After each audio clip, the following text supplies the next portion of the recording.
ate tebakulimba nti okwambala ng'olaze omubiri ye date. Yambala nga oyambadde nga mukyala we, nga singa bakwano be oba muganda we oba maama we oba taata we babagwako mu kifo bakusimirawo nga bakakulaba. Olina okuba nga you're always on point. Makeup si kwe kunyirira, abamu makeup gwe mwesiiga obanga gino emisambo gye Nigeria gyendaba mu firimu ng'olina kala bbiri ensingo tefaanana face.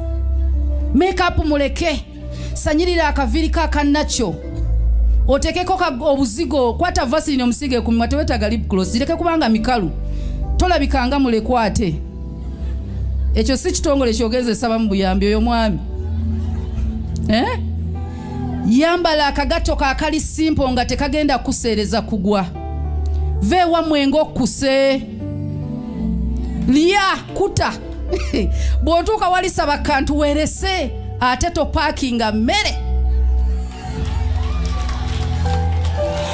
Omusajja wagamba swiri bino ebifiseewo tupakinga, mugambe no, I'm okay. Nzikuse sina ne bigengenda bbiri. Amugamba no, it's fine. Tomulaga nti oyina omululu. Wakalya kwemu muli out atoddayo ku ssatu olye. Omukazi asula masepiti simangu. Werekerezeeko biruma. Tosaba transport muwala munange. Ani yatutta amagulu go wagenzeeyo otya? Teweetekako kuba bw'abazze n'emmotoka nga yakatandika okukukwana tomumanyi bwe bakusaddaaka bwagamba kankutwaleke bako mugambe no, I'm fine, nakubidde ddo wa Uber agenda kunkima, it's okay, you can go.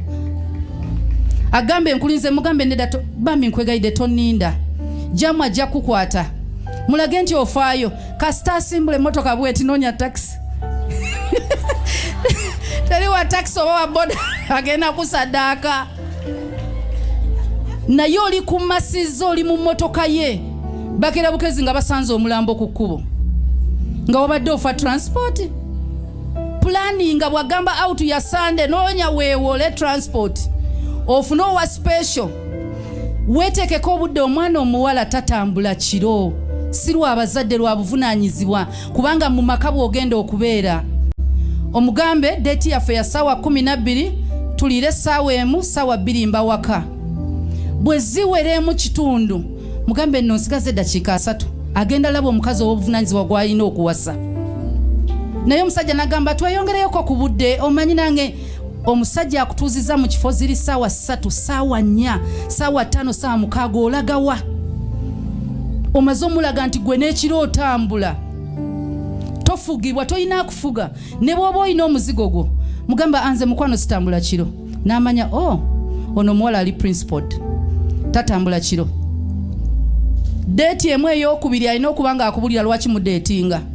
Omugambe naye lwaki tujjanga wano, onjagaza ki? Anti omanyi ankwagala nkole. Mugamba goli eri kimu kino kye tukola. Paka wanagamba njagala kuwasa kasitogeza n'olaba ng'ebigendererwa be tebiriimu bufumbo dduka, bagenda kwonoonera obudde. Mugambe jamu mungi, abali emabega bangi, mukwano vaayo, takwonoonera budde. Waliyo omusajja ayagala okuwasa naye buli ssaawa alina omulenzi gwakulaba naye. Leka omusajja alabe nti oli singo naye mudeetinze mwaka gumu, gwakubiri, gwakusatu, kosi ye Makerere ya business administration eba eweddeko, si kyo? Yayingira Makerere amaze n'oyingira ogwokuna. Awo tuba ba engineer bamaliriza, n'oyingira ogwokutaano n'omusawo ne lawyer amaliriza, kosi kyeyo gye musoma. Oli muntu kika kigwe basomba bakutegeere paka ddi. Naye ekyo kijja kubanga omulaze nti kiri okay. N'ekirala tuleke okwewa obuvunaanyizibwa obutali bwaffe. Do not assume responsibility. Tonnafuuka mukyala we, tokola bya mukyala we. Omugambe nja bikolera nze mpasa. Bw'oba oyagala twegatte, yebe bikolebwa mukyala mufumbo, kinkakatako. Bayibuli eŋŋamba n'okuŋŋamba bwe ŋŋanda okubeera nawe musango. Bw'agamba yozengo yo mugambe nja kujanjoze mpasa. Lwaki? Weewala okubanga oyonoona obudde n'amaanyi go mu bantu abatagenda kuwasa. abawala tukaddiye engalo nga tulinga abakola ebuwalabu naye nga mulenzi. Oyoza jini z'otayoleza na kitaawo. Ewaka bakubanga emiggo okwoleza taata w'engoye. Kati oli ku jini ozikuuta. Oli ku sneaker okuuta. Oli ku box oyoza. Otandise okaddiwa omugongo lwakusiimuula ku tanju ya musajja. Omugongo guggwawo ogenda otuuka okufumbirwa. Ekintu kye bayita second hand si kwegatta. Naye emmotoka ekoze gwokoze mileage. Engine ekoze yetaga kyusa.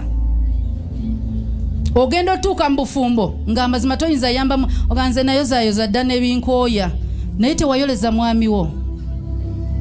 Abamu ne bamama babwe tubayita n'abanyazaala kuva ddi. Banange ngenda kulaba ko nyazaala wange mukwano oyo sibbaawo.